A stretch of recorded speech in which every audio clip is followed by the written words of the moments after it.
হেদায়েত প্রাপ্তদের সম্পর্কে সর্বোচ্চ জ্ঞান আমি আল্লাহ পাক রাখি। কে হেদায়েত পাবে আর কে হেদায়েত পাবে না সে দায়িত্ব আপনার নয়। কে গ্রহণ করলো আর কে গ্রহণ করবে না সে দায়িত্ব আপনার নয়। আপনার কাজ হচ্ছে মানুষের কান পর্যন্ত আমার আওয়াজ পৌঁছে দেওয়া। চিৎকার দিয়ে বলেন সুবহানাল্লাহ। আল্লাহর নবী দাওয়াত পৌঁছে দিয়েছেন, কোনো কার্পণ্যতা করেননি, কোনো কিছু লুকিয়ে রাখেননি, কোনো কিছু গোপন করেননি। উম্মুল মুমিনিন মা আয়েশা রাদিয়াল্লাহু তাআলা আনহা বলেছেন, যে ব্যক্তি বলবে মুহাম্মদ সাল্লাল্লাহু আলাইহি সাল্লাম ইলমকে লুকিয়েছেন, গোপন করেছেন, সেই ব্যক্তি মুহাম্মদ সাল্লাল্লাহু আলাইহি সাল্লামের উপর মিথ্যা আরোপ করেছে। আল্লাহর নবী কোনো কিছু লুকায় রাখেন না। এই কথাটা আপনাদের কাছে কেন বললাম শুনুন।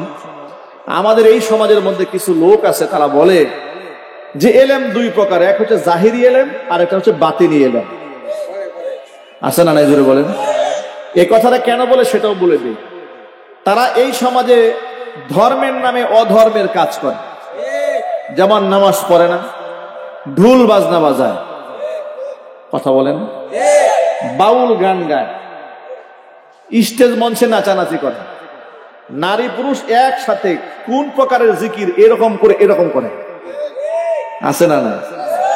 যদি আপনি তাদেরকে সতর্ক করেন কোরআন দিয়ে, তারা বলবে যে আপনারা তো জাহিরি ইলম নিয়ে আছেন, আমরা আমাদের পীর সাহেবদের সান্নিধ্য গ্রহণ করে আমরা ইলমে বাতিনি গ্রহণ করেছি। ওরা আবার দাবি করে বিভিন্ন জায়গায় প্রচার করে বেড়ায়, কি বলে জানেন? ভাই কালাম হচ্ছে 90,000, 30,000 হচ্ছে জাহেরি, 60,000 বাতিনি কালাম আছে। যে কালাম হযরত আলী কাররামাল্লাহু ওয়াজহাকে গোপনে নবীজি দান করেছিলেন, আর সেখান থেকে গোটা দুনিয়ার মধ্যে যত তরিকতপন্থীরা আছে তারা গোপনে সেই ইলমটাকে ধারণ করেছেন। আর সেই ইলম পার্টিকুলারলি খাতা কলমে কিতাবে পাওয়া যায় না, এটা পীর সাহেবদের সান্নিধ্য গ্রহণ করে গোপনে গ্রহণ করতে হয়। এই জন্য যারা গাঁজা খায় তাদেরকে গাঁজাখুল বললে মাইন্ড করে, তারা বলবেন গাঁজা বলবেন না, গাঁজা বলবেন না, সিদ্ধি পাতা বলবেন। এটা আল্লাহরই সৃষ্টি, এর দাম আছে, মর্যাদা আছে, কিন্নার সাথে বলে নাউজুবিল্লাহ। সুতরাং পীর সাহেবের বাড়িতে বড় গরু নিয়ে যাওয়া কেন? বলে পীর সাহেব আল্লাহর ওলি, তার সান্নিধ্যে গেলে আল্লাহকে পাওয়া যায়। আল্লাহর কসম, 1000 পীরের চাইতে আপনি সন্তান, আপনার কাছে আপনার বাপ মার মূল্য বেশি। কথা বলেন ঠিক কিনা? বেঠিক জোরে বলেন। বাবাকে মূল্যায়ন করেন, বাবা মার খেদমত করেন। নবী করিম সাল্লাল্লাহু আলাইহি ওয়াসাল্লামকে আল্লাহ তাআলা দাওয়াতের নিজাম শিখাচ্ছেন। সুবহানাল্লাহ পড়েন। আপনারা বলুন তো, এই পৃথিবীতে যত মানব মণ্ডলীর আগমন ঘটেছে, যত নবীরা এই পৃথিবীতে এসেছেন, আমাদের নবীর চেয়ে বেশি জ্ঞানী এই পৃথিবীতে আল্লাহ পাক কাউকে পাঠিয়েছেন? আরো জোরে বলুন। তিনি তো কারো ছাত্র ছিলেন না। নবী করিম সাল্লাল্লাহু আলাইহি ওয়াসাল্লাম বলেছেন, ইন্নামা আনা বুইসতু মুআল্লিমান, আমি শিক্ষক রূপে দুনিয়াতে এসেছি। হুজুর কারো ছাত্র ছিলেন না। সুবহানাল্লাহ বলেন। কারণ তিনি যদি ছাত্রত্ব গ্রহণ করতেন কারো, তো ছাত্রের সম্মান তো আর শিক্ষকের উপরে হতো না, তো তার উপরে তো কারো মর্যাদা চলে যেত। এই জন্য আল্লাহ পাক তার হাবিবকে পৃথিবীর কোন ব্যক্তির ছাত্রত্ব গ্রহণ করার সুযোগ দেননি। 40 বছর পর্যন্ত উম্মি রেখেছেন। কোন কবি সাহিত্যিক কলামিস্ট বুদ্ধিজীবীদের দ্বারস্থ হয়ে নবী করিম সাল্লাল্লাহু আলাইহি সাল্লামের ছাত্রত্ব গ্রহণ করার কোনো প্রয়োজন হয়নি, বরং তিনি জন্মগতভাবে মানবিক গুণাবলীতে বলীয়ান ছিলেন। আর নবুয়তের ইজহার হওয়ার পরে গোটা পৃথিবীকে নবুয়তের আলো দিয়ে আলোকিত করেছেন। সুবহানাল্লাহ জোরে বলেন। নবী করিম সাল্লাল্লাহু আলাইহি ওয়াসাল্লামকে আল্লাহ তাআলা বললেন, উদউ ইলা সাবিলি রাব্বিকা বিল হিকমাতি ওয়াল মাউইজাতিল হাসানা। হে নবী, আপনি মানুষদেরকে আপনার রবের দিকে ডাকবেন বিল হিকমা, অত্যন্ত বুদ্ধিমত্তার সাথে, ওয়াল মাউইজাতিল হাসানা, সুন্দর সুন্দর নসিহতের মাধ্যমে মানুষদেরকে আপনি আপনার রবের দিকে ডাকবেন।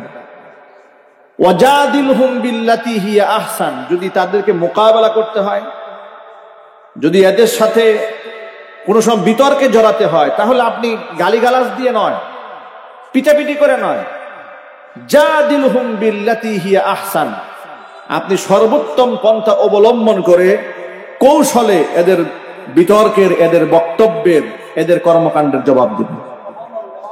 মনে রাখবেন, ইন্না রাব্বাকা হুয়া আ'লামু বিমান দাল্লা আন সাবিলি। আপনার রব আমি আল্লাহ খুব ভালো করে জানি আমার সত্যপথ থেকে কারা দূরে সরে যাবে। ওয়া হুয়া আ'লামু বিল মুহতাদিন। হেদায়েত প্রাপ্তদের সম্পর্কে সর্বোচ্চ জ্ঞান আমি আল্লাহ পাক রাখি। কে হেদায়েত পাবে আর কে হেদায়েত পাবে না সে দায়িত্ব আপনার নয়। কে গ্রহণ করলো আর কে গ্রহণ করবে না সে দায়িত্ব আপনার নয়। আপনার কাজ হচ্ছে মানুষের কান পর্যন্ত আমার আওয়াজ পৌঁছে দেওয়া। চিৎকার দিয়ে বলেন সুবহানাল্লাহ। তারা দেখবেন উরস যখন শুরু হয়ে যায়, নিজের বাবা মার গায়ে জামা কাপড় আছে না নাই তার খোঁজ খবর নাই, কিন্তু পীর সাহেবের জন্য ইন্ডিয়ান শাল কিনে রওনা হয়ে যায়। আমার কাছে এক মুসল্লি দুঃখ করে বলে, হুজুর আমরা অত্যন্ত গরিব মানুষ, আমার বাবা খুব কষ্ট করে চলেন, ক্ষেত খামারে কাজ করে। প্রতি বছর উনি আট্রসির দরবারে যায়, একটা করে গরু নিয়ে যায়, আমাদের গোয়ালের সবচেয়ে বড় গরুটা উনি নিয়ে যায়। অথচ আমরা যে কত কষ্টে আমাদের সংসারটা চলে, উনি প্রতি বছর সেখানে নিয়ে যান। আফসোসের ব্যাপার হচ্ছে আমার বাবা নামাজ পড়ে না। প্রতি বছর যাবেন, এটাকে অত্যন্ত গুরুত্বপূর্ণ মনে করেন। এমনকি এই গরুগুলা গোটা বাংলাদেশ থেকে কাজ করার জন্য বিভিন্ন জায়গায় প্রত্যেক বছর উরসের আগে দিয়ে তারা এই গরুগুলাকে সংরক্ষণ করার জন্য, গরুগুলাকে এক জায়গায় জমা করার জন্য, এই যে মাহফিল প্যান্ডেল করেছেন না, এরকম গরু প্যান্ডেল করা হয়। সারা বাংলাদেশের বিভিন্ন উপজেলাতে গরু প্যান্ডেল হয়, ছাগল প্যান্ডেল হয়। সেখানে গরুগুলো জমা করা হয়, বিভিন্ন ভক্তরা মুরিদরা সেখানে জমা করে, গাড়ি দিয়ে সরাসরি বিভিন্ন দরবারে চলে যায়। বাস্তবতা বড় ভয়াবহ। লক্ষ্য করেন, কসম ওয়াল্লাহি ওয়া রাব্বিল কাবা, কাবা রবের কসম করে বলি, এই সমস্ত অসংখ্য ব্যক্তিদেরকে দেখেছি তারা নামাজের ধার ধারে না, পর্দারও ধার ধারে না। নিজেরা অনেকে এমন দেখেছি সিগারেট পান করে, ধূমপান করে, নেশাগ্রস্ত হয়ে যায়। এমন অবস্থা হয়েছে গা থেকে দুর্গন্ধ আসে, মসজিদের সাথে সম্পর্ক নেই, হক্কানে আলেমদের সাথে উঠা বসা নাই, মাদ্রাসার সাথে সম্পর্ক নাই, আলেমদেরকে দেখলেই ওহাবি বলে গালি দেয়। আছে না নাই? জোরে বলেন। সুন্নতের বালাই নাই, সুন্নতের বালাই নাই, নাম হয়ে গেল সুন্নি। সুন্নি তো তাকে বলতে হবে যেই ব্যক্তি গোটা জীবনটা সুন্নত দিয়ে পরিপূর্ণ করেছে।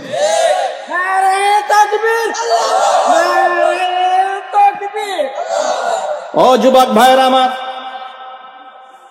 আল্লাহর নামের কসম করে বলি, এই দুনিয়াতে আসমানের নিচে জমিনের উপরে আল্লাহর হক আদায়ের পরে যদি এই পৃথিবীতে কোনো মানুষের হক থাকে, তিনি হচ্ছেন আমাদের বাবা মা।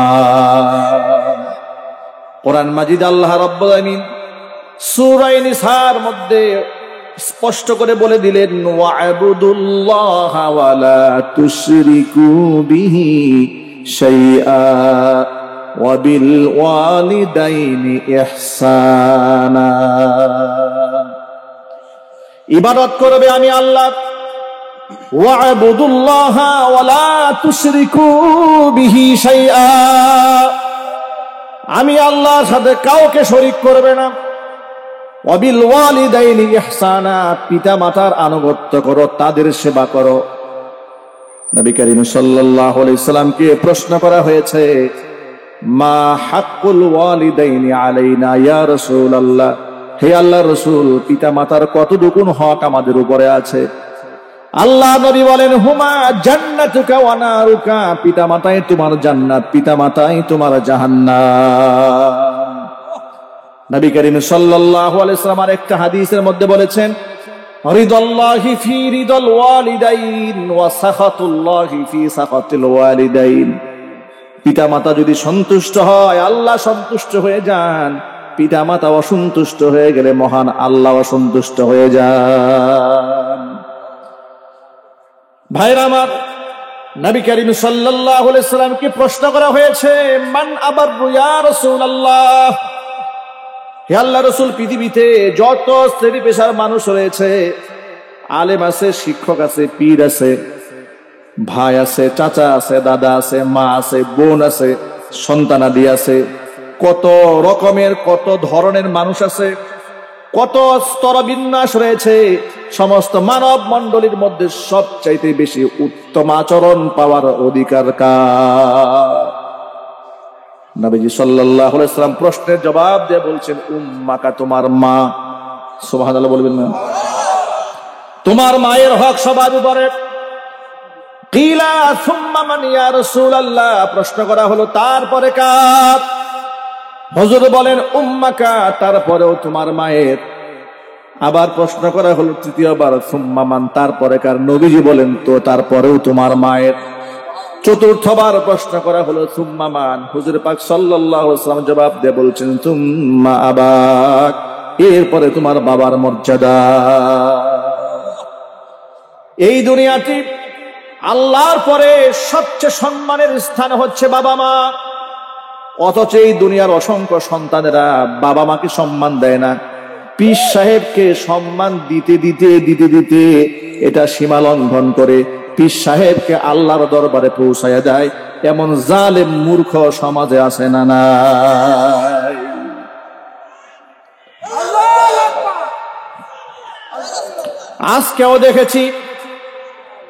আজকেও দেখেছি হযরতে শাহপরান রাহিমাহুল্লাহর মাজার শরীফ। আল্লাহর ওলিরা এই দুনিয়ার মধ্যে তাওহীদ প্রতিষ্ঠিত করেছেন, শিরিককে ধ্বংস করেছেন, বেদাতকে মূলোৎপাটন করেছেন, আল্লাহর একত্ববাদ মানুষের কলিজার মধ্যে স্থাপন করেছেন। এই জন্য আল্লাহ রাব্বুল আলামিন তাদেরকে হাদিসে কুদসিতে এসেছে, নবী করিম সাল্লাল্লাহু আলাইহি সাল্লাম বলেছেন যে আল্লাহ বলেন, মান আদালি ওয়ালিয়ান, যেই ব্যক্তি আমার ওলির সাথে দুশমনি রাখে, ফাকাদ আদানতুহু বিল হারবি, ওই ব্যক্তির বিরুদ্ধে আমি আল্লাহ যুদ্ধের ঘোষণা করি। নাউজুবিল্লাহ পড়েন। আল্লাহর ওলিদেরকে মোহাব্বত, ভালোবাসা আদান প্রদান করার দরকার আছে না নাই? আল্লাহর ওলিদের প্রতি আমাদের কি কোনো রাগ আছে, মান অভিমান আছে, কোন গুসা আছে? আল্লাহর ওলিদেরকে আমরা মোহাব্বত করি আল্লাহর জন্য। কথা ঠিক না ঠিক জোরে বলেন? আল্লাহর জন্য তাদেরকে আমরা ভালোবাসি। কিন্তু বাস্তবতা লক্ষ্য করেন, আল্লাহর ওলিরা দুনিয়া থেকে চলে গেলেন, তারা কবরে মাদফুন হয়ে গেলেন, আল্লাহর সাথে তাদের মুআমালা হয়ে গেল। তাদের জন্য আমরা সব সময় দোয়া করি, তাদের অবদানকে আমরা স্বীকার করি।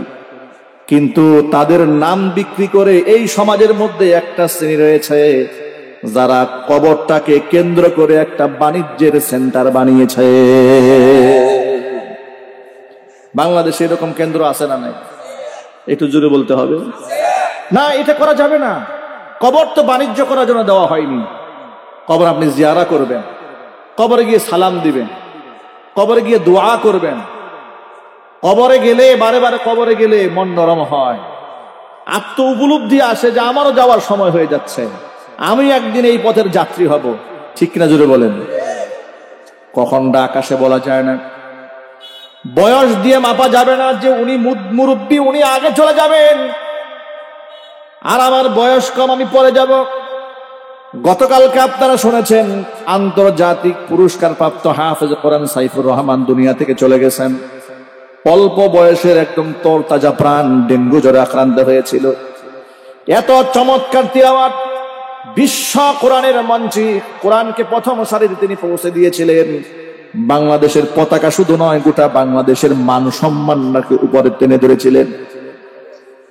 অল্প বয়স, একেবারে কি সুন্দর ফুটফুটে চেহারা, অল্প বয়সে দুনিয়া থেকে বিদায় হয়ে গেছে। তার বাবার একটা বক্তব্য শুনলাম অনলাইনে, এত অল্প বয়সের একটা ছেলে আন্তর্জাতিক মানের হাফেজ দুনিয়া থেকে চলে গেল। বাবার ধৈর্য কত, ঈমান কত। সন্তানকে সাদা কাফনে পেঁচিয়ে বাবা বলছে যে আমি আমার সন্তানের জন্য দুঃখ করব কেন, আমি তো আমার সন্তানকে জান্নাতের দিকে নিয়ে দিয়ে আসতেছি। আরো জোরে বলেন না সুবহানাল্লাহ, আল্লাহু আকবার বলেন। ভাইরা আমার, সুতরাং মৃত্যু কার কখন আসবে আমরা কেউ জানি না, সিরিয়াল নাই, যে কোনো সময় যে কেউ চলে যেতে পারে। কবরস্থানে গেলে যেটা হয়, আত্ম উপলব্ধি হয়, নিজের মনের মধ্যে এটা একটা শিক্ষা আসে। নবী করিম সাল্লাল্লাহু আলাইহি ওয়াসাল্লামের জন্য বলেন, নাহায়তুকুম আন জিয়ারাতিল কুবুরি, আমি তোমাদেরকে কবর জিয়ারত করতে প্রাথমিক পর্যায়ে নিষেধ করেছিলাম। কেন নিষেধ করেছিলাম শোনো, কারণ তৎকালীন যুগে লোকেরা মাজারগুলাকে, কবরগুলাকে সেজদার জায়গা রূপ দিয়েছিল। ওই শিরিক থেকে বাঁচাবার জন্য ইসলামের প্রাথমিক যুগে তোমাদেরকে কবর জিয়ারত করতে নিষিদ্ধ করে দিয়েছিলাম। কিন্তু এখন ফাজুরুহা, শিরিক যখন অন্তর থেকে উঠে গেছে, শিরকের আর কোনো ভয় নাই, ফাজুরুহা, এখন তোমরা কবর জিয়ারত করতে পারো। ফাইন্নাহা তুযাক্কিরুল মাউতা, কারণ কবর জিয়ারত মানুষকে মৃত্যুর কথা স্মরণ করিয়ে দেয়। কবরকে জিয়ারা করেন। কিন্তু শাহপরান রাহমাতুল্লাহি আলাইহি নাব্বারাল্লাহু মারকাদাহু ওয়া জাআলাল জান্নাতা মাসওয়াহু, সকলে বলেন আল্লাহুম্মা আমিন। সেখানে আমি কয়েক বছর আগে সিলেটে মাহফিলে গিয়েছি। যতবার গিয়েছি চেষ্টা করেছি শাহজালাল, শাহপরান, ইয়ামানি রাহিমাহুল্লাহর কবরগুলোকে জিয়ারত করার জন্য। যতবার গিয়েছি চেষ্টা করেছি জিয়ারা করার জন্য। একবার শাহপরান রাহমাতুল্লাহি আলাইহি মাজারটা তো একদম পাহাড়ের উপরে, যারা গিয়েছেন দেখেছেন। কবর জিয়ারত করলাম, সেখানে গিয়ে সালাম দিলাম, দোয়া করলাম, নেমে আসতেছি। নেমে আসার সময় খাদেম, আমি তো সোজা হয়ে নেমে আসতেছি, খাদেম আমাকে এরকম ঘুরাই দিছে। ঘুরাই দিয়ে বলতেছে যে এভাবে যাওয়া যাবে না, সোজা নামা যাবে না, পাহাড়ের উপর থেকে সোজা নামা যাবে না, সিঁড়ি বেয়ে। কি করে নামতে হবে? এরকম নামলে বিয়াদবি হবে কবরের সাথে। তাহলে কি করে নামতে হবে? উল্টা হয়ে নামতে হবে। আরে বাবা, পাহাড়ের উপর থেকে উল্টা হয়ে নামবো আমি, কবর দিকে মুখ করে, মানে পিঠও দেওয়া যাবে না কবরের দিকে। এগুলা হচ্ছে ধর্মের নামে বাড়াবাড়ি, গুলু। এটা ইসলাম নয়। কথা ঠিক না? বেটা জোরে বলেন, এগুলো ইসলাম নয়। হক্কানে আলেমদের দায়িত্ব হচ্ছে এগুলো আপনাদের সামনে উপস্থাপন করবে। এটা আমার বানানো কথা নয়, হাদিস থেকে শোনাচ্ছি আপনাদের। নবী করিম সাল্লাল্লাহু আলাইহি ওয়াসাল্লাম বলেছেন, ইয়াহমিলু হাযাল ইলমা মিন কুল্লি খালাফিন উদুলু ইয়ানফুনা আনহু তাহরিফাল গালিন ওয়া ইনতিহালাল মুবতিলিন ওয়া তা'যীলাল জাহিলিন আও কামা ক্বালা আলাইহিস সালাতু ওয়াস সালাম। যুগে যুগে আল্লাহ তাআলা ন্যায়নিষ্ঠবান, ইনসাফগার, আদেল এক শ্রেণীর উলামাদেরকে আল্লাহ পাক এই জমিনে সৃষ্টি করে দিবেন। এই কোরআন সুন্নাহর জ্ঞানের মধ্যে, ধর্মীয় ইলমের মধ্যে কেউ যদি বাড়াবাড়ি করে, ইয়ানফুনা আনহু তাহরিফাল গালিন, সীমা লঙ্ঘনকারীদের সীমা লঙ্ঘন থেকে উলামারা কোরআন সুন্নাহর জ্ঞানকে হেফাজত করে দিবেন। সুবহানাল্লাহ বলেন। ওয়ান্তিহালাল মুবতিলিন, বাতিলপন্থী, মিথ্যাবাদী যারা, এর মধ্যে যদি ধর্মের নামে কিছু সংযোজন করতে চায়, উলামারা সংযোজন থেকে ইলমকে রক্ষা করবে। ওয়া তা'যীলাল জাহিলিন, মূর্খরা যদি কোনো কোরআন সুন্নাহর ভুল ব্যাখ্যা করে, সঠিক ব্যাখ্যা জাতির সামনে তারা তুলে ধরবে, যাতে করে কোরআন সুন্নাহর হক জ্ঞান মানুষরা লাভ করতে পারে। জোরে জোরে বলেন সুবহানাল্লাহ। ভাইরা আমার, আল্লাহর নবী সাল্লাল্লাহু আলাইহি ওয়াসাল্লাম তিনি বলেন, এই দুনিয়াতে আল্লাহর পরে সবচেয়ে সম্মানের জায়গা হচ্ছে বাবা মা। বাবা মার সম্মানটা সবচাইতে বেশি। তার কারণ বাবা মা দোয়া করার মাত্র নবীজি বলেছেন, তীর তার লক্ষ্য বস্তুতে পৌঁছতে যতটুকু না দেরি হয়, বাপ মার দোয়া তার চাইতে বেশি তাড়াতাড়ি কবুল হয়ে যায়। এখানে আমরা যারা বসে আছি, আমাদের বাবা মা আছে কার কার? হাত দেখি তো। সুতরাং পীর সাহেবের বাড়িতে বড় গরু নিয়ে যাওয়া কেন? বলে পীর সাহেব আল্লাহর ওলি, তার সান্নিধ্যে গেলে আল্লাহকে পাওয়া যায়। আল্লাহর কসম, হাজার পীরের চাইতে আপনি সন্তান, আপনার কাছে আপনার বাপ মার মূল্য বেশি। কথা বলেন ঠিক কিনা? বেশি বলেন। বাবাকে মূল্যায়ন করেন, বাবা মার খেদমত করেন।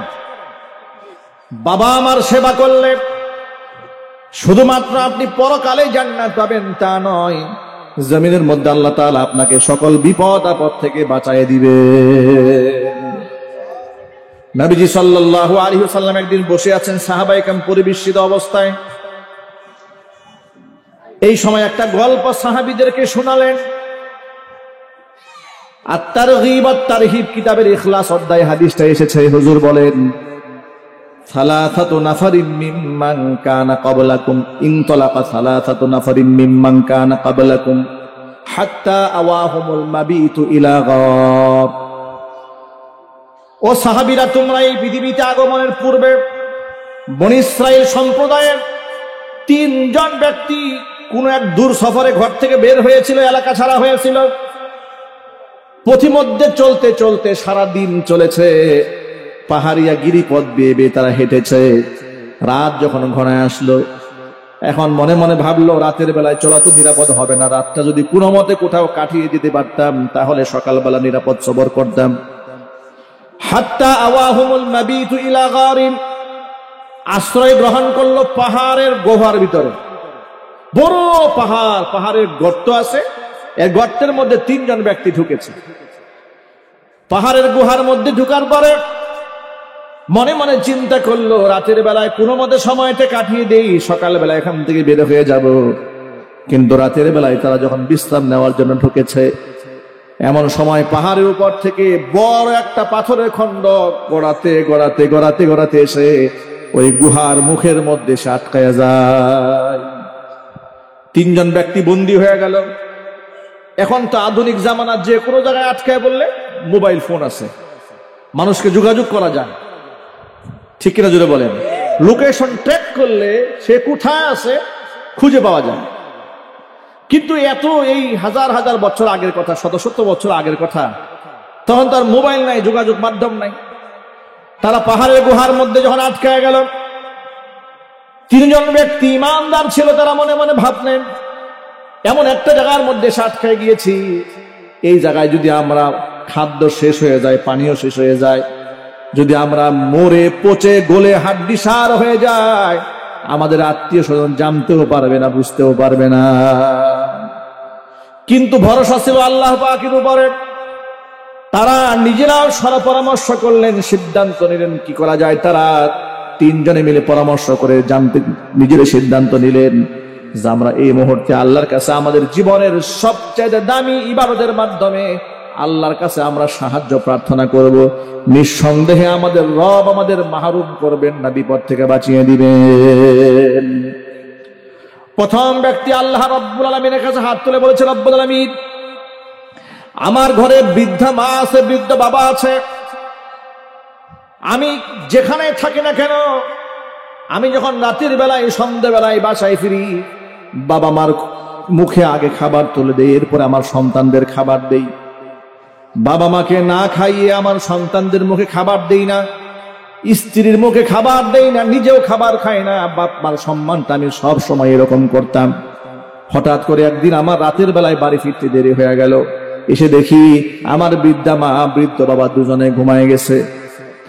আমার সন্তানরা ক্ষুধার যন্ত্রণায় ছটফট ছটফট করছে। আমার সন্তানরা আমার পায়ের কাছে আসলাম, কান্না কাটি শুরু করলো, আব্বাজান আমাদেরকে একটু খাবার আগে দেন আজকে। কিন্তু আমি নাসর বান্দা, বাবা মার মুখে খাবার না দিয়ে সন্তানদের খাবার দেব না। আমি দুধের পেয়ারা নিয়ে সারা রাত বাপ মার শিয়রে দাঁড়িয়ে থাকলাম। সকালবেলা বাবা মার ঘুম ভাঙার পর এরপরে বাবা মার মুখে আগে খাবার তুলে দিয়েছি, এরপরে সন্তানদের খাবার দিয়েছি। রব্বুল আলামিন, আমি এই কাজটা যদি একমাত্র তোমার সন্তুষ্টি কল্পে করে থাকি, মেহেরবানি করে আজকের বিপদ থেকে আমাদেরকে উদ্ধার করে না। হাদিস শরীফের মধ্যে এসেছে, বান্দা দোয়া করতে দেরি হয়েছে, আল্লাহর কাছে দোয়া কবুল হতে দেরি হয় নাই। সাথে সাথে আল্লাহ তাআলা পাথরটাকে কিঞ্চিত পরিমাণ গুহার মুখ থেকে দূরে সরিয়ে নিয়েছে। কিন্তু যতটুকুন পাথর সরেছে বের হওয়া সম্ভব নয় একজনের। বাকি আছে আরো কয়জন? আরো জোরে বলেন। দ্বিতীয় জন আল্লাহ রাব্বুল আলামিনের কাছে হাত তুলে বলছে, রব্বুল আলামিন। দ্বিতীয় ব্যক্তি আল্লাহ পাকের কাছে হাত তুলে বলছে, রব্বুল আলামিন, আমার বাড়িতে অসংখ্য কাজের লোকেরা কাজ করেছে, কামলারা কাজ করেছে, দিন মজুররা কাজ করেছে, সকলকে আমি টাকা দিয়ে বিদায় করে দিয়েছি। কিন্তু একজন ব্যক্তি পারিশ্রমিক না নিয়ে কোথাও যেন চলে গেল। আমি ওই লোকটাকে বহুত খোঁজাখুঁজি করলাম টাকা দেওয়ার জন্য, কারণ মানুষের হক ঠিক মতো যদি দিতে না পারে কিয়ামতে কি জবাব দেব? সুবহানাল্লাহ বলেন। বান্দার হকের ব্যাপারে মানুষ কতটা সচেতন। আর আমরা মনে করি যদি কামলার 2, 4, 5 টাকা মারতে পারি আমরা খুব বুদ্ধিমান, ঠিক কিনা বলেন? গরিব মানুষকে ঠকাতে পারলে এই দেশের ধনীরা মনে করে খুব বুদ্ধিমান, অনেক জ্ঞানী মনে করে নিজেদের। লোকটা বলছে, রব্বুল আলামিন, আমার বাড়িতে অসংখ্য লোকেরা দিন মজুরের কাজ করেছে, সবাই পারিশ্রমিক নিয়ে চলে গেছে, একজন ব্যক্তি পারিশ্রমিক না নিয়ে চলে গেল। বড় পেরেশান হয়ে গেলাম, পারিশ্রমিক টাকাটা কেমনে দেবো তারে। বহুত খোঁজাখুঁজি করে বলে যখন পেলাম না, এখন ওই টাকাটা রাখবো কোথায়? ওই টাকা দিয়ে ওই ব্যক্তির নামে আমি একটা ছাগল কিনলাম, ছাগলের বাচ্চা হলো, কিছুদিন গেল এইভাবে, সেগুলাকে আমি আস্তে আস্তে লালন পালন করলাম, সেগুলা বিক্রি করলে আমি গরু কিনলাম, এরপরে সেখান থেকে বাছুর হলো, আবার বাচ্চা হলো, এরকম করে চলছে তো চলছে। এরপরে আমি সেটা বিক্রি করলাম, উট কিনলাম, উটের বাচ্চা হলো, মোটামুটি বেশ সম্পদ হয়ে গেল। সেখানে ধীরে ধীরে ধীরে ধীরে ছাগল থেকে গরু, গরু থেকে উট, এরকম করে মোটামুটি একটা ভালো একটা সম্পদে পরিণত হয়। অনেকদিন পরে ওই লোকটা এসেছে আমার বাড়িতে, অনেকদিন পরে এসে বলছে, ভাইজান, আপনার কাছে কিছু টাকা পাওনা ছিল। আমি বললাম, ওই যে মরুভূমির দিকে তাকায় দেখো, যতগুলো ভেড়া, বকরি, দুম্বা, মেষ দেখা যায়, সব তোমার, তুমি নিয়ে যাও। লোকটা অবাক বিশ্ব আমাকে বললো, আতাস্তাহজিউ বি, তুমি কি আমার সাথে দুষ্টুমি করো নাকি, মজাক করো? আমি পাবো সামান্য কয়েকটা টাকা, আর তুমি আমাকে এতগুলা ভেড়া, বকরি, দুম্বা সব দিয়ে দিচ্ছ। তিনি বলেন, আল্লাহর বান্দা শোনো, তোমার রেখে যাওয়া টাকা দিয়ে এগুলা তোমার জন্য আমি তিল তিল করে করেছি, এগুলার মালিক কিন্তু আমি নই, মালিক তুমি, নিয়ে যাও। রব্বুল আলামিন তিনি সব নিয়ে চলে গেলেন, সব নিয়ে তিনি চলে গেলেন, কিছু রেখে যান নাই। আল্লাহ, এই কাজটা যদি একমাত্র তোমার সন্তুষ্টির জন্য করে থাকি, মেহেরবানি করে আজকের বিপদ থেকে আমাদেরকে উদ্ধার করে দাও। হুজুর বলেন, দ্বিতীয় ব্যক্তি দোয়া করতে দেরি হলো, কবুল হতে দেরি হলো না, সাথে সাথে আল্লাহ তাআলা পাথরটাকে কিঞ্চিত পরিমাণ গর্তের মুখ থেকে সরিয়ে দিলেন। যতটুকু সরেছে বের হওয়া সম্ভব নয়, এখন কিছুটা আলো বাতাস ঢুকতে শুরু করেছে। সুবহানাল্লাহ পড়েন। আলো বাতাস যখন ঢুকতে শুরু করেছে, তারা একটু আশান্বিত হয়েছে, যে মনে হয় আল্লাহ তাআলা আমাদেরকে না খাওয়া মারবেন না। যেহেতু আলো বাতাস ঢুকতে শুরু হয়েছে, ইনশাআল্লাহ অবশ্যই এখান থেকে মুক্তির একটা পথ হয়ে যাবে। এবার তৃতীয় ব্যক্তি আল্লাহর কাছে হাত তুলে বলছে, রব্বুল আলামিন, আমার একজন চাচাতো বোন ছিল সুন্দরী, আমি তার প্রেমাসক্ত ছিলাম, বহুবার তাকে কুপ্রস্তাব দিয়েছিলাম, কিন্তু সে রাজি হয় নাই। এই অবস্থার মধ্যে এলাকার মধ্যে দুর্ভিক্ষ দেখা দিল, এলাকার মানুষের মধ্যে হাহাকার ছড়িয়ে পড়ল, মানুষের পেটে খাবার নাই, ক্ষেত খামারে ফসল নাই, কিন্তু আমি একজন সম্পদশালী মানুষ, সেই হিসেবে আমার সেই বোনটি সাহায্যের জন্য আমার কাছে হাত বাড়ালো। আমি এটাকে গোল্ডেন মোমেন্ট মনে করলাম, সুবর্ণ সুযোগ, এই সুযোগটাকে কাজে লাগানো দরকার, এটা মনে করে তাকে আমি কুপ্রস্তাব দিয়ে বসলাম। নাউযুবিল্লাহি মিন যালিক। তাকে আমি বললাম, তোমাকে তো আমি অবশ্যই সাহায্য করব, সহযোগিতা করব, কিন্তু আমার প্রস্তাবে রাজি হয়ে যেতে হবে। আমার সেই চাচাতো বোনটি উপায়ন্তর না পেয়ে পরিবারের সদস্যদের মুখে হাসি ফোটাবার জন্য, ক্ষুধার যন্ত্রণা থেকে পরিবারের সদস্যকে উদ্ধার করার জন্য আমার প্রস্তাবে রাজি হয়ে গেল। আমি তাকে 100 স্বর্ণ মুদ্রা দিয়ে দিলাম। কতগুলো? 100 স্বর্ণ মুদ্রা দিলাম। নির্ধারিত সময় যখন তার সাথে আমি সাক্ষাতে গেলাম, একাকিত্বে যখন মিলন করতে গেলাম, তিনি বলেন, কোন কোন বর্ণনার মধ্যে সে হাত্তা জালাস্তু বাইনা রিজলাইহা, আমি তার উরুর মাঝখানে বসেও পড়েছি।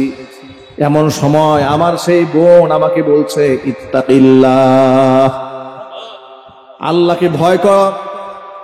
বিবাহ বহির্ভূত অবৈধ মেলামেশা হালাল না হারাম যদি বলেন, আরো জোর আওয়াজে বলেন।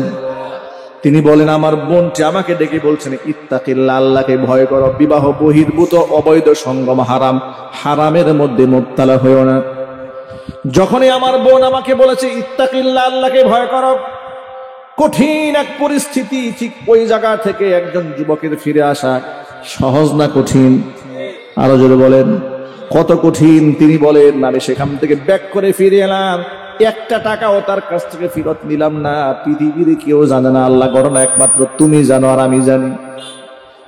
ও আল্লাহ, আমি যদি এই কাজটা একমাত্র তোমার ভয়ে করে থাকি, তোমার সন্তুষ্টি কল্পে যদি আমি ওই দিন গুনাহ থেকে বেঁচে থাকতে পারি, যদি তোমার কাছে কামল আমলটা কবুল হয়ে থাকে, মেহেরবানি করে আজকের বিপদ থেকে আল্লাহ তুমি আমাদেরকে উদ্ধার করে নাও। নবী করিম সাল্লাল্লাহু আলাইহি সাল্লাম বলেছেন, তৃতীয় ব্যক্তি দোয়া করতে দেরি হয়েছে, আল্লাহর কাছে দোয়া কবুল হতে দেরি হলো না, সাথে সাথে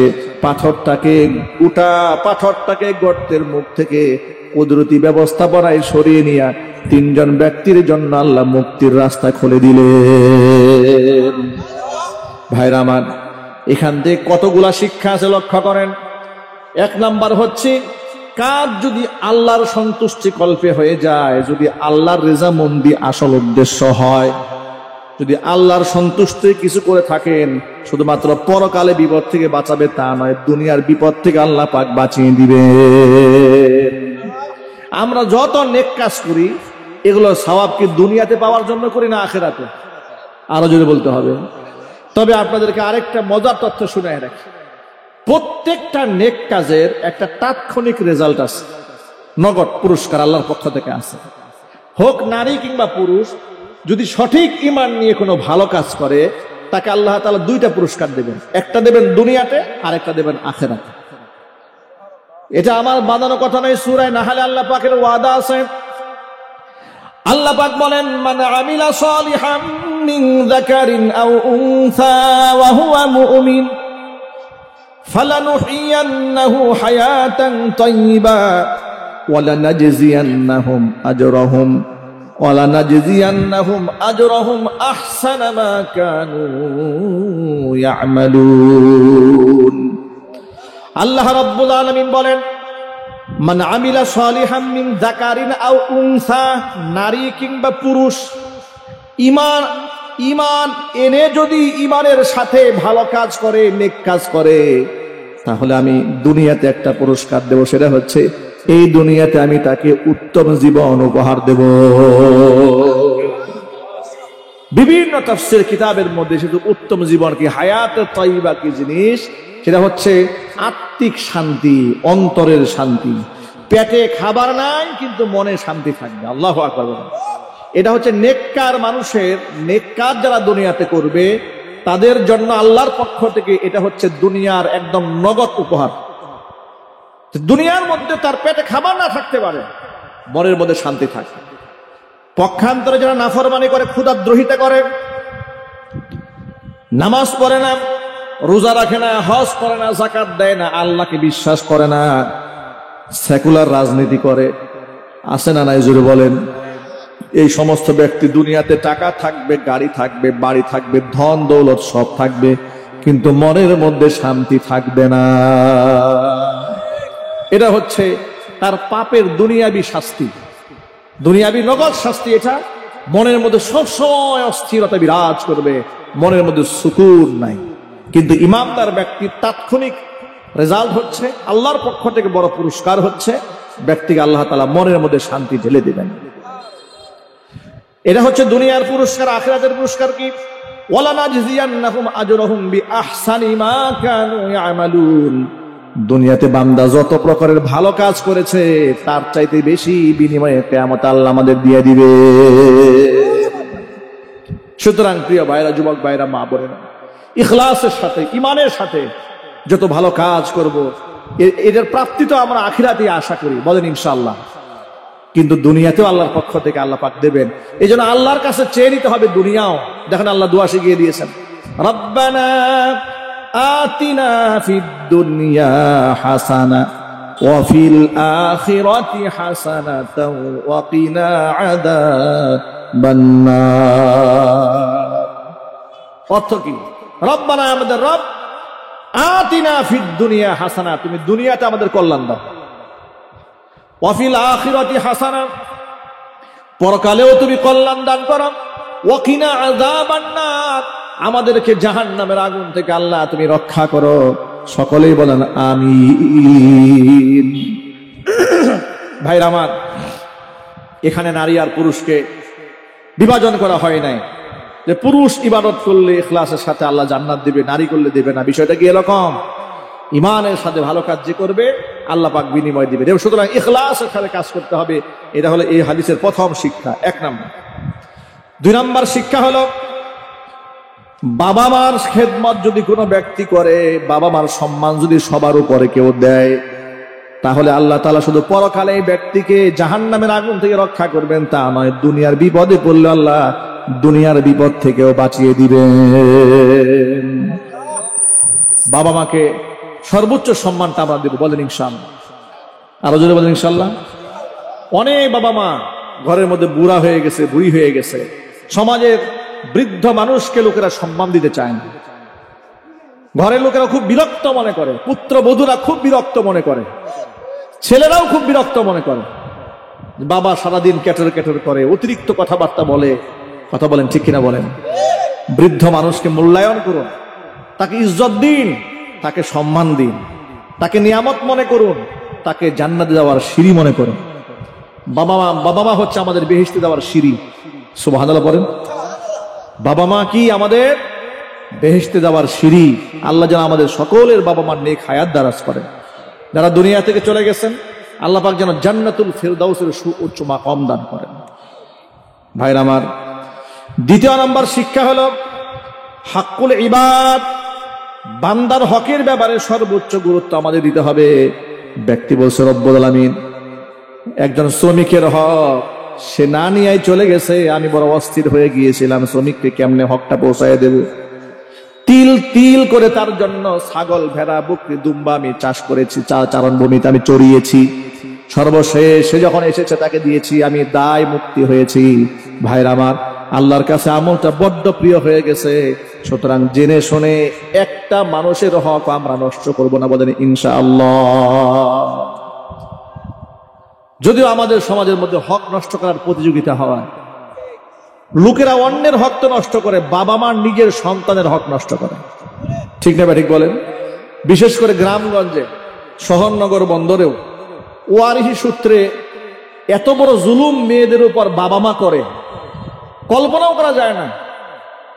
নিজের সন্তানের উপরে ছেলের সাথে মেয়ের সাথে এক ধরনের বৈষম্য করে।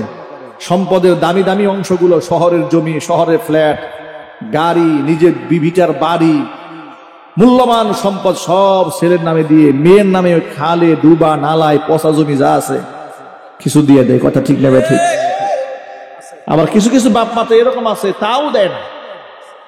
যদি মেয়ে বাড়িতে হক নিতে আসে কি বলে জানেন? ভাইরা কেমন নাফরমান, বলে তুমি স্বামীর বাড়ি চলে গেছো, বাবার বাড়িতে হক নেওয়ার জন্য আসছো। যদি হক নিয়েই যাও তাহলে কিন্তু এই বাড়িতে তোমার সাথে ভাই বোনেরা কোনো সম্পর্ক থাকবে না। এই জালেম দেশে নাই? আরো জোরে বলেন। শেষ পর্যন্ত বোনেরা বাধ্য হয়ে পিতার ওয়ারিশ সম্পত্তির মধ্যে অনেক বোনেরা হাত রাখেন না। এরকম অনেক জালেম ভাই সমাজে আছে না? অনেক জালেম ভাতিজারা আছে, ফুপুর হক দেয় না। ঠিক কিনা বলেন? অনেক জালেম মামারা আছে, ভাগিনাদের হক দিতে চায় না। এগুলা থেকে বের হয়ে আসতে হবে, খুব সাবধান। হাদিস শরীফের মধ্যে এসেছি, এই দুনিয়াতে যদি কোনো ব্যক্তি মাত্র 1 বিঘত জমি জবরদখল করে কেউ খায়, কিয়ামতের দিন 7 তবক জমিনের মাটি আল্লাহ তাআলা তার কাঁধের মধ্যে, গলার মধ্যে ঝুলাইয়া দিবেন। কমপক্ষে 50,000 বছর এই মাটি নিয়ে আসে হাসরের মাঠে দাঁড়ায় থাকবে, ঘৃণার সাথে কোন নাউযুবিল্লাহ। প্রিয় ভাইরা আমার, এই জন্য এখান থেকে শিক্ষা হলো বান্দার হকের ব্যাপারে যত্নবান থাকতে হবে। দ্বিতীয় নম্বর শিক্ষা। তৃতীয় নম্বর সবচেয়ে বড় শিক্ষা হলো যুবক এবং যুবতীদের জন্য বড় শিক্ষা রয়েছে এখানে। ও যুবক ভাইরা আমার, রাতের আধারে দিনের আলোতে আমরা যা কিছুই করি না কেন সব কিন্তু আমার আল্লাহ দেখতে পান। ঠিক কিনা জোরে বলেন? ইন্নাল্লাহা লা ইয়াখফা আলাইহি শাইউন ফিল আরদি ওয়ালা ফিস সামা। আসমান জমিনে আল্লাহর কাছে কোনো কিছু লুকায় থাকে না। সুতরাং ফেসবুকে, অনলাইনে, সোশ্যাল মিডিয়াতে আপনি কার সাথে অবৈধ রিলেশনশিপে জড়ায় যান, আপনি অবৈধ সম্পর্কের মধ্যে জড়ায় যান, পৃথিবীর কেউ যদি নাও জানে, একজন জানেন, তিনি কে? যৌবনকে হেফাজত করেন। নবী করিম সাল্লাল্লাহু আলাইহি ওয়াসাল্লাম বলেছেন, কিয়ামতের দিন মিজানের পাল্লায় আমল নামা যখন ওজন দেওয়া হবে, খুলুকে হাসান, উত্তম চরিত্র যার থাকবে, উত্তম চরিত্রের আমলটাকে যখন হাসরের মিজানের পাল্লায় উঠায় দেওয়া হবে, সাথে সাথে মিজানের পাল্লা আল্লাহ ভারী বানাইয়া দিবে। খুলুকে হাসান, উত্তম চরিত্র, এটা বিরাট বড় সম্পদ। এই সম্পদকে কাজে লাগাতে হবে। বলেন ইনশাআল্লাহ, বলেন ইনশাআল্লাহ। চরিত্র নষ্ট করা যাবে না। সেই ক্ষেত্রে আমি এখানে অনেক মুরব্বী বাবারা আছেন, গার্জিয়ানরা আছেন, তাদেরকে অত্যন্ত বিনয়ের সাথে একটা হাদিস আমি স্মরণ করাই দিচ্ছি। নবী করিম সাল্লাল্লাহু আলাইহি সাল্লাম তার কলিজার টুকরা মেয়ের জামাই হযরত আলী কাররামাল্লাহু ওয়াজহাকে ডেকে বলেছিলেন, ইয়া আলী সালাসুন লা তুআখিরহা, হে আলী, তিনটা কাজে কখনো বিলম্ব করবেন। কয়টা কাজে জোরে বলেন তো ভাই? তিনটা কাজে বিলম্ব করবে না। এক নাম্বার, as-salatu idha anat, নামাজের ওয়াক্ত হয়ে গেলে কখনো বিলম্ব করবে না। দুই নাম্বার, ওয়াল জানাজাতু ইদা হাদারাত, জানাজা উপস্থিত হয়ে গেলে জানাজা তাড়াতাড়ি শেষ করে দাফন কাফন সম্পন্ন করে কবরে মাদফন করতে বিলম্ব করবে না।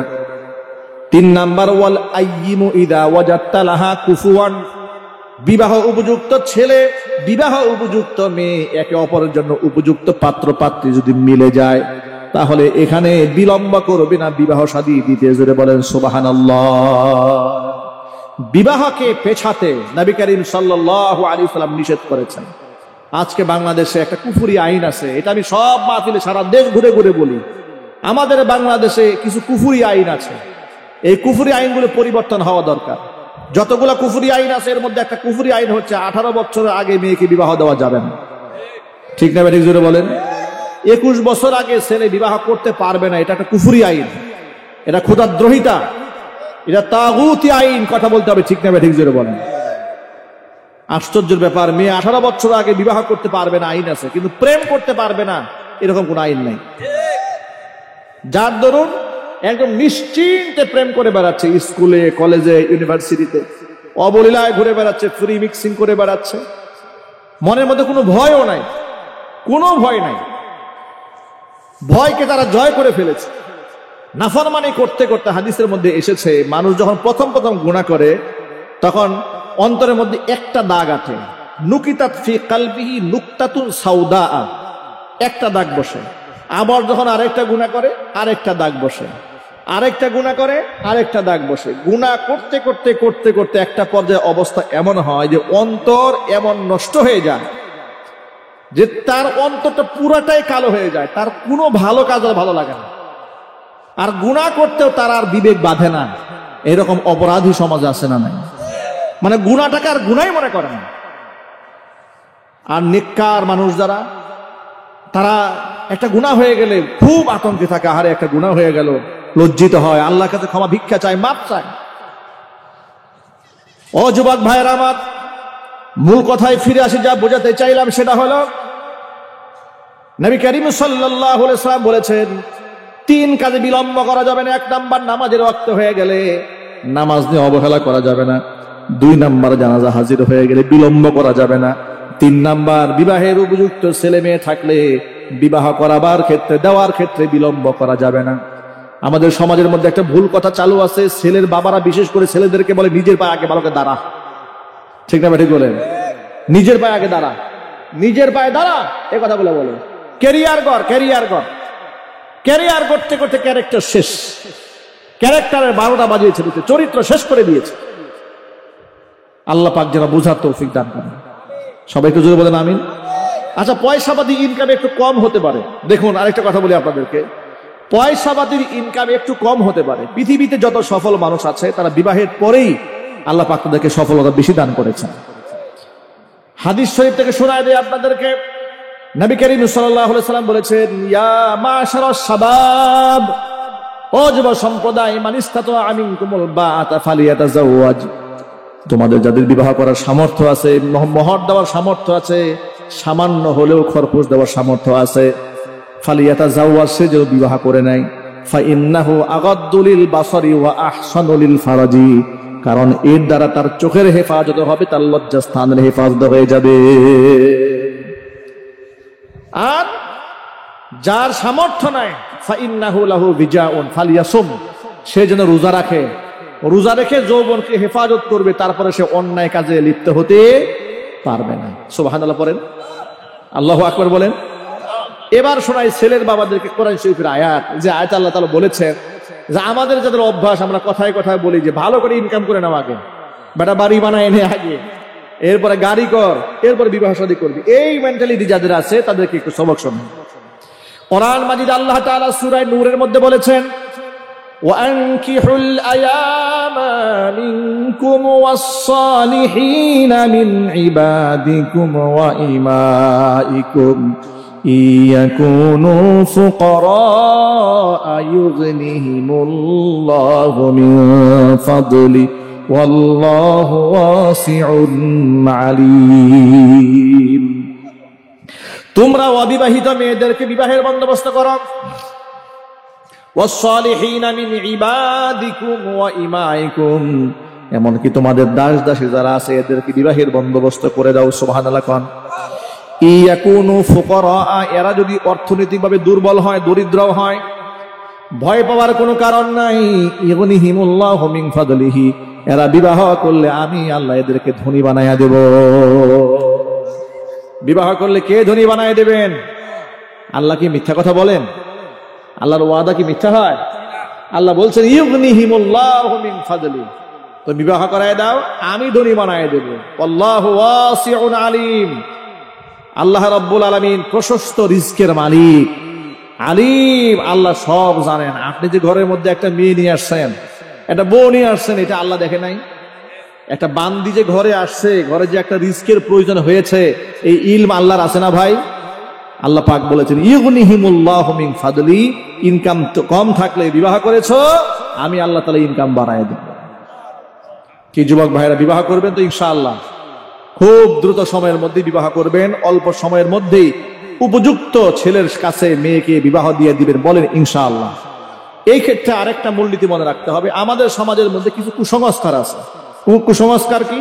যেমন হিন্দুয়ানি প্রথা, এই যে মেয়েদেরকে বিবাহ দেওয়ার সময় বড় ধরনের যৌতুক প্রথা, এটা কিন্তু মুসলমানদের কাছ থেকে আসে নাই।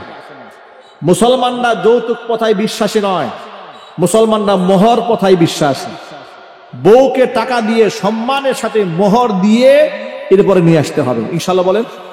ওয়াতুন নিসা সাদাকাতিহিন্না নিহলা, কোরআন বলেছে একেবারে হাস্যোজ্জ্বল চেহারায়, ফুরফুরা মেজাজে, খুশি হয়ে বউয়ের মহারণা দিতে হবে, এটা ফরজ। এটা কি জোরে বলেন? এটা ফরজ। কিন্তু আপনারা ফুরফুরা মেজাজে বহুকে টাকা না দিয়া বউয়ের বাবার কাছ থেকে যে গাড়ি নিয়ে আসেন, ফুরফুরা মেজাজে মোটরসাইকেল নিয়ে আসেন, ফুরফুরা মেজাজে ফার্নিচার দাবি করে বসে থাকেন। কি বলে জানেন? ইদানিং আবার নতুন মাসলা শুরু হয়ে গেছে। তারা বলে আমাদের কোনো দাবি দেওয়া নাই, তবে একটা রুম করেছি, রুমটা পুরো খালি। কি এই ভণ্ডামি দেশে আছে না? না বলে আমাদের কোনো চাওয়া পাওয়া নাই, তবে একটা রুম করছি, রুমটা একদম খালি, নতুন ঘর হয়েছে, কিন্তু ফার্নিচার হলে তো আপনার মেয়েই থাকবে। শয়তানি তো একটা লিমিট থাকা উচিত। বলে আমাদের কোনো দাবি দেওয়া নাই, ছেলে বিদেশ যেতে চাচ্ছে, এই ইউরোপে যাবে, 20 লাখ টাকা লাগে, আপনার মেয়ের সুখের জন্য যদি আপনি দেন আমাদের কোনো আপত্তি নাই। তারা আবার খুশি হয়ে বলে হুজুর আমাদের কোনো দাবি দেওয়া নাই, কিন্তু নাউজুবিল্লাহ বলবেন না। আরেকটা ভণ্ডামি আছে, সেই ভণ্ডামি কি? ভণ্ডামি হলো যে আমাদের কোনো দাবি দেওয়া নাই, কিন্তু আমাদের আত্মীয় স্বজন একটু বেশি, তো আমরা এই 400 জন মানুষ আসবো বিবাহের সময়। কি এই শয়তানি গুলো দেশে আছে কিনা জোরে বলেন? দেখেন কয় কোনো দাবি দেওয়া নাই, 400 জন লোক যাবে। অবস্থা দেখছেন অবস্থাটা? এই 400 মানুষকে খাওয়াতে এই মেয়ের বাবার কতগুলো টাকার প্রয়োজন হবে। সর্বশেষ কি হয় জানেন? উনি ঋণ করে, ঋণ করেও কুলাতে পারে না, সর্বশেষ সুদে টাকা আনে। ঠিক না ঠিক জোরে বলেন? সুদে টাকা এনে ধার করে, কর্জ করে, মাথা নত করে, লজ্জিত হয়ে এরপরে মেয়েটাকে উঠায় দেয়, সুন্দর করে সাজিয়ে গুজিয়ে দেয়। আপনার তো লজ্জা হওয়া উচিত। তা আপনি বিবাহ করছেন, আপনার কারণে আপনার শ্বশুর ঋণগ্রস্ত হচ্ছে, আপনার কারণে মেয়ের বাবা মানুষের কাছে লজ্জিত হচ্ছে, কবিরা গুনার মধ্যে জড়িয়ে যাচ্ছে, আপনার কারণে, আপনার দাবি দেওয়ার কারণে। আপনার তো লজ্জা হওয়া উচিত। এই সুদ, এই ধরনের জুলুম থেকে আল্লাহ তাআলা আমাদেরকে হেফাজত করেন। যদি বলেন আমিন। আমিন অনেকে বলে না, মনে মনে চিন্তা আছে আমিন বললে আবার কি সামনে প্রজেক্ট কি লস হয়ে যায় কিনা। কোন প্রকারের এই ধরনের যৌতুক প্রথা এই সমাজে আমরা চালাবো না, বলেন ইনশাআল্লাহ। যৌতুক বিহীন আমরা আমাদের মেয়েদেরকে বিবাহ দেব, আমরা আমাদের ছেলেদেরকে বিবাহ করাবো ইনশাআল্লাহ, বলেন না ইনশাআল্লাহ। অনেক যুবকরা আছেন বিবাহ করেন না, কারা কারা হাত দেখিয়ে এখানে কারা কারা বিবাহ করেন নাই?